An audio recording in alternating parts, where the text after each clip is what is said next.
औज़ुबिल्लाहिमिनश्शैतानिर्रजीम बिस्मिल्लाहिर्रहमानिर्रहीम। अस्सलामु अलैकुम डियर व्यूअर्स। एजुकेशन सेंटर में आप सबको खुशामदीद कहता हूँ।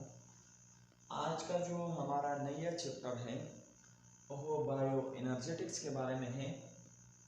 इंशाल्लाह इसमें जितने भी टॉपिक्स हैं उनको कवर कर लेंगे हम।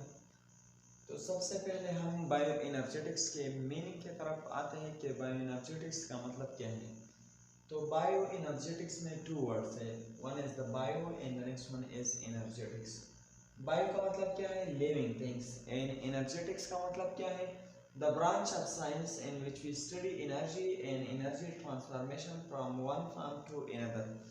यानी साइंस की वो ब्रांच जिसमें हम एनर्जी को स्टडी करते हैं, लेकिन एनर्जी को ये भी इसमें हम स्टडी करेंगे कि एनर्जी किस तरह एक फॉर्म से दूसरे फॉर्म में कन्वर्ट होता है।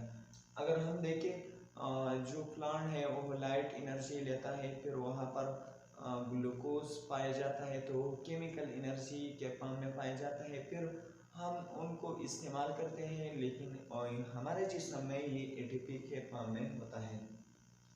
तो ये चेंजेस ऑफ एनर्जी है, यानी एनर्जी एक फॉर्म से दूसरे फॉर्म में कन्वर्ट होना है।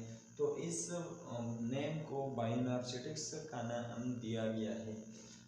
देखिए definition, the transformation of energy from one form to another form is called bioenergetics. Energy का एक फॉर्म से दूसरे फॉर्म में कन्वर्ट होना, इसको बायोएनर्जेटिक्स कहते हैं।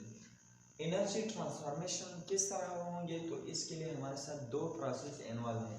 One is the photosynthesis and the next one is respiration.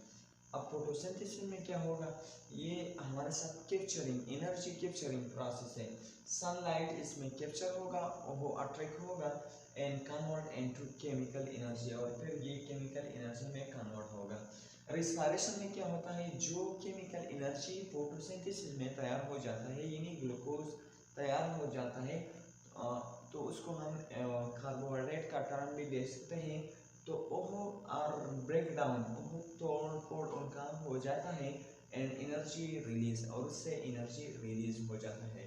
तो अब हम फोटोसिंथेसिस को स्टार्ट करते हैं, फिर इंशाल्लाह डिटेल के साथ जितने भी स्टेप्स है उनको कवर कर लेंगे।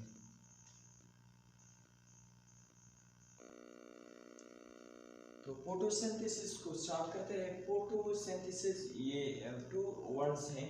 फोटो का मतलब क्या है, फोटो का मतलब है लाइट एंड सिंथेसिस का मतलब है टू प्रिपेयर। तो डेफिनेशन को यहाँ पर मैंने लिखा है, the process oh Amal in which the green plant prepare their own food, जिसमें सरसब्ज यानी सब्ज पौधे अपने खुराक को तैयार करते हैं। किस चीज़ से, फ्रॉम CO2 से, H2O in the presence of sunlight, chlorophyll. इसके लिए सनलाइट और क्लोरोफिल का लाजमी होना ज़रूरी है। और इससे हम क्या बनेंगे, C6H12O6 यानी ग्लूकोज, इसके अलावा वाटर और ऑक्सीजन। तो डेफिनेशन से हम इस तरह एक मतलब लेते हैं कि ओह अमल बहुत ईजी है, इस तरह याद रखिए। ओह अमल जिसमें CO2, H2O और इसके अलावा सनलाइट और क्लोरोफिल के मौजूदगी में प्लांट ग्लूकोज, वाटर और ऑक्सीजन तैयार करता है, तो इस अमल को फोटोसिंथेसिस कहलाता है। और इसके अलावा हम इस तरह भी कह सकते हैं कि सूरज की रोशनी में अगर प्लांट अपने खुराक तैयार करते हैं तो इस अमल को फोटोसिंथेसिस कहते हैं। अब हम आते हैं रिएक्शन की तरफ।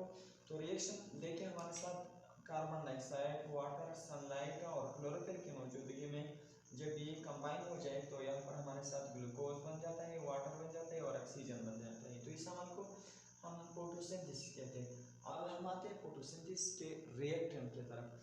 तो फोटोसिंथेसिस में यहाँ पर देखिए CO2, H2O जो है ये रिएक्टेंट है, और फोटोसिंथेसिस का जो प्रोडक्ट है वो ग्लूकोज, वाटर और ऑक्सीजन है। नेक्स्ट जो है हमारे साथ रॉ मटेरियल, इसके लिए क्या क्या रिक्वायर्ड है, तो सनलाइट, लेकिन उसका जो वेवलेंथ होगा वो 400 से लेकर 700 नैनोमीटर तक होगा, यानी विजिबल स्पेक्ट्रम होगा, जिसमें 7 कलर हैं। नेक्स्ट है हमारे साथ क्लोरोफिल प्लस कैरोटीनॉइड, इसके लिए लाजमी है। नेक्स्ट हमारे साथ इसके लिए वाटर सॉल्यूबल है और कार्बन डाइऑक्साइड।